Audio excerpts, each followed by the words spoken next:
Sir Keir Starmer is facing criticism, stinging criticism, over what's being branded a surrender deal with France. The Prime Minister promising a new era of cooperation after he signed his migration deal with President Macron. The Tories, however, have come out saying the agreement's all a load of rubbish because it's about photo opportunities. There's no substance to it, they're saying. And some are warning that it literally will not stop a single boat. Well, we can reveal here in GB News that more than 1,200 migrants have crossed since that deal was signed on Thursday. At least 300 more attempting the crossing yesterday. The PM's heading back, though, accusing the Conservatives of insulting the French and insisting this will stop illegal migration in its tracks. OK, here's Mike Parry with this. Has it stopped you in your tracks? Mike, I really feel embarrassed even asking you the question. I've never seen anything as weak, as shoddy, as designed as a hugging between Macron and Starmer. I just don't believe it'll do any good. Well, in 50 years of working in this profession, I've never felt so embarrassed to be British, to be honest, and I've been around the world and met world leaders. And it was almost as if Starmer thought the king of Europe has arrived. Do you know what I mean? I mean, he's only Macron. He's only president of France. France is a failing country. It's got lots of the problems we've got economically, with their own migrant problem, with geopolitical problems with other countries. And yet he turns up in Downing Street, and Keir Starmer, who's supposed to be the dignified Prime Minister of the United Kingdom, a mighty country, we are still a mighty country, was like a little boy grovelling at his feet. You know what I mean? I just couldn't get it. When Macron swans into Britain, he was arrogant, he was bumptious, he decided he'd lecture us on why Brexit was such a terrible mistake, despite the fact that more than half of the United Kingdom population voted for it. And that, of course, has been a big problem for him for the last 8 years. But the way Starmer didn't stand up for us or stand up for our country was pathetic. And you're absolutely right. This won't stop one single migrant coming to this country. If anything, if you read into the responses from the continent, it might even increase the flow, because it opens up yet another channel for people to be able to get here with negligible risk of being taken away again. What I'd like to see, here's a new idea, is that when those migrants are coming over in those little boats, I wish there was a huge boat of our own, a huge liner, almost like a sort of huge ferry, which is parked in Dover, which has written on the side, migrant return boat, so that they would know that if they come to this country and get off and stop on British soil, they'll get shown round the corner, back onto the migrant return boat and taken back to France. But is there any hope in the world that a deal like that could possibly be struck with Macron, with the French, or with the Europeans? Because I can tell you this, neither side want to stop this flow of people. 50,000 now since Starmer got into power. Neither side want to stop that flow. Using the internet without a VPN, a virtual private network, is a bit like taking to the road without car insurance. All it takes is one unlucky moment to cost you a lot of cash. This video's sponsor is Private Internet Access. They are the VPN to help keep you safe.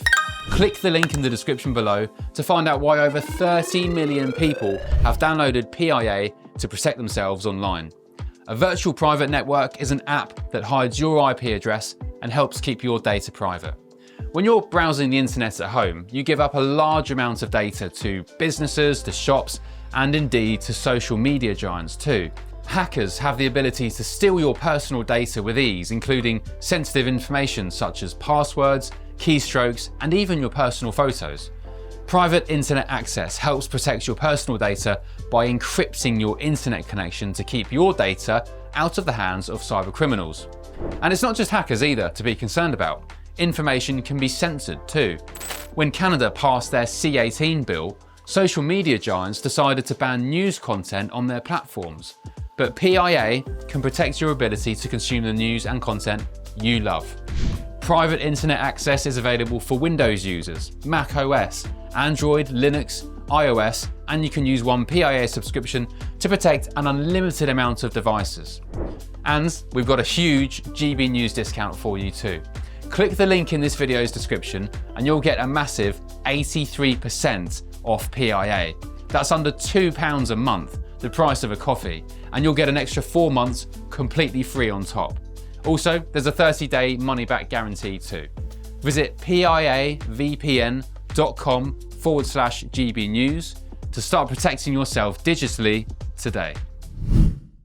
Yeah, but it's a very interesting point you make, Mike. Could you actually knock on the door of the French again and say, oh, I think you lost all these people. They came across the channel and they've ended up with us, and we're just simply returning them to you. Now, we'd be regarded as villains for doing that, but I was sort of listening to you and I'm thinking, what's the problem? What are you doing that's wrong? Well, of course, we know what the problem is. The problem is Lord Hermer. He's the Attorney General in this country, and he has a battalion of lawyers, of human rights lawyers, lined up, somewhere on the south coast to make sure that every time, you see, if somebody comes to this country, they've got no identity whatsoever, it's so dangerous to say, oh, well, we'll take them anyway. How do we know they're not Russian? How do we know they're not from ISIS? We don't. Exactly. And so anybody who decides to throw his passport or his phone into the English Channel should immediately be taken to the migrant return boat, parked in Dover Harbour and taken straight back, because we are literally putting our country at risk, societally, culturally, just before we move on, I just want to ask those listening and watching us this morning, do you think Mike Parry is being unreasonable here? Is he being racist here? Has he got a sensible solution? What do you think of what he's had to say today? Well, isn't it true, Mike, that it has been proposed before that you take, as you say, a huge ferry or an ocean-going an old cruise ship or something, and you don't actually park it in Dover. You don't park it anywhere British. You keep it in the Channel, and you tow the boats and say, get on that ship. But the problem is letting illegal migrants set foot on Britain, isn't it? Yeah, I agree. The problem is, Anne, there's some very technical problems about transferring people at sea. Do you see what I mean? International maritime laws mean that you've got to have all sorts of rules and regulations, so you can't actually do that. But I saw a fascinating clip last week on this very channel, GB News, where some other mystery boat suddenly turned up with the latest batch of migrants coming over here to pick up the dinghy and take it back to France. Yeah. We knew that they were always taking back the life vests. They're now taking the dinghies back to be reused. I mean, it is such a racket. Listen, I thought my old age was getting in the way and I picked that up wrongly. And I was watching that news report and I said, no, that couldn't have been right. So the French picked up the used lifeboats. Yeah. And I'm thinking, so a week ago they were sticking knives in one. So I'm thinking, who is of any use to these dinghies except more migrants? Why on earth would they be reusing them? Yeah, well, they're reusing them because the smugglers, they smash the gangs. It's such nonsense. Smashing the gangs mean you're smashing a huge international network stretching from South America through the Mediterranean to this country. They're very well organised. They're filthy rich. They make more money than the drugs trade. You're never going to smash those gangs. But it seems to me that there is some compliance in France. We know this already because the gendarmes stand on the beach and wave bye-bye to the migrants as they leave. There's clearly some compliance now where the boats and the life jackets are being returned, and it's outrageous. They don't wave bye-bye at all. Au revoir. Sorry? They don't wave bye-bye, they say au revoir. But isn't it interesting, you think, that the Prime Minister, when asked about this and asked about how good this deal is, simply turns round to people and says, you mustn't insult the French. Oh, unbelievable. Unbelievable. I mean, look, I don't want to get historic and sound like a little Englander, but 80 years ago, our troops actually stormed the beaches of France to return freedom to France, OK? So I don't think we're insulting the French historically, and I don't think we're insulting the French now when they've made it absolutely clear that what's going on is our punishment for Brexit. I mean, for him to come here and suddenly say, of course, you're all so foolish to have voted for Brexit, insulting half the country, more than half the country. Well, I just think it's outrageous. And we know, ever since Brexit, the French have decided to punish us by sending migrants here and little petty things like having to stamp our passports and all that to make life more difficult.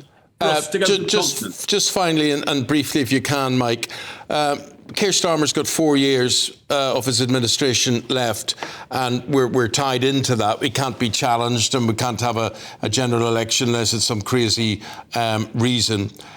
He's not going to win that election if it was being held next week. He wouldn't win it in 4 years' time. Is this what's going to be his Armageddon? Will this finish him? Well, look, the political scene's very interesting at the moment. In the last week, we've just been told that Jeremy Corbyn is now deciding to get active on the far left of politics. We've already got Nigel Farage on the far, well, not the far right, for me, on the right of politics with more Thatcherite policies. So he's got a terrible problem. But he's got such a problem on his backbenchers that they seem to me to be so suicidal. I've read political commentators who know more about it than me that say this government could fall between now and the 4-year deadline for the next election because those backbenchers simply don't know what they're doing and might just crash the government. I hope so. I hope so, because I dread to think what this country is going to be like in 4 years. You made the comment earlier, Eamon, about your friend in the pub yesterday, ruining pubs. They're ruining pubs all over the country. A pub a day is closing down now because Rachel Reeves has simply crashed the economy, and they're picking on pubs because they're an easy target. The Sunday Telegraph are saying pubs will be extinct in the next 20 years. There we are. That wouldn't surprise me at all. Yeah. Mike, thank you very much indeed for your comments. Got people talking, got people thinking today. Let us know what you think. Have your say. Thank you very much indeed, Mike Parry. Robert says, Eamon and Anne, why would a ferry parked in the English Channel break maritime laws by transferring migrants from unseaworthy boats onto seaworthy ship? And I don't understand, because they already do it when the border force go out. They transfer in the sea. Well, I don't know. I mean, the point is a lawyer will come up with any reason not That's why you've got to ignore the lawyers. We've got to get to the stage. You can't ignore the lawyers, can you? You can't ignore the lawyers. You just pay the penalty for it. So is any politician ever going to be brave enough to do that? Certainly none of the existing parties. No.